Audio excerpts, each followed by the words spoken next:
সম্মানিত সভাপতি, বাংলাদেশ জাতীয়তাবাদী দল বিএনপি স্থায়ী কমিটির সদস্য ও আসন্ন ত্রয়োদশ জাতীয় সংসদ নির্বাচনে দিনাজপুর ৬ আসনে বিএনপির মনোনীত সংসদ সদস্য প্রার্থী অধ্যাপক ডাক্তার AZM জাহিদ হোসেন বলেছেন, শ্রমজীবী মানুষরাই হচ্ছে অর্থনৈতিক চালিকা শক্তি। আমরা সবাই শ্রমজীবী, একজন এক এক জায়গায় শ্রম দিয়ে থাকি। বিএনপি যদি ক্ষমতায় যায় তাহলে কি হবে তা ৩১ দফা কর্মসূচির মধ্যে দেওয়া হয়েছে। আপনারা ৩১ দফার আলোকে জনমত সৃষ্টি করবেন। আসন্ন ত্রয়োদশ জাতীয় সংসদ নির্বাচন উপলক্ষে গতকাল শনিবার নবাবগঞ্জ ডাকবাংলো মাঠে এক শ্রমিক সমাবেশে প্রধান অতিথির বক্তব্যে তিনি এসব কথা বলেন। বাংলাদেশ জাতীয়তাবাদী শ্রমিক দল উপজেলা শাখার আয়োজনে অনুষ্ঠিত সমাবেশে সভাপতিত্ব করেন উপজেলা শ্রমিক দলের সভাপতি আশরাফুল ইসলাম।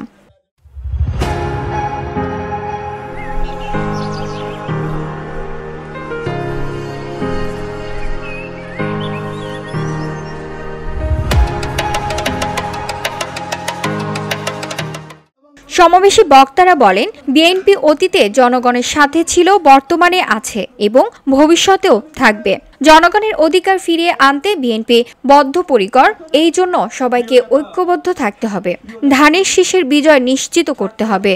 বিএনপি আগামী দিনে যদি রাষ্ট্র সেবা করার সুযোগ পায় তাহলে কি ধরনের কর্মসূচি গ্রহণ করবে, সেখানে রাষ্ট্র পরিচালনার কথা বলা আছে, শ্রমিকের কথা বলা আছে, কৃষকের কথা বলা আছে, স্বাস্থ্যের কথা বলা আছে, টেলিকমিউনিকেশনের কথা বলা আছে, শিক্ষার কথা বলা আছে, আইন শৃঙ্খলা করার কথা বলা আছে।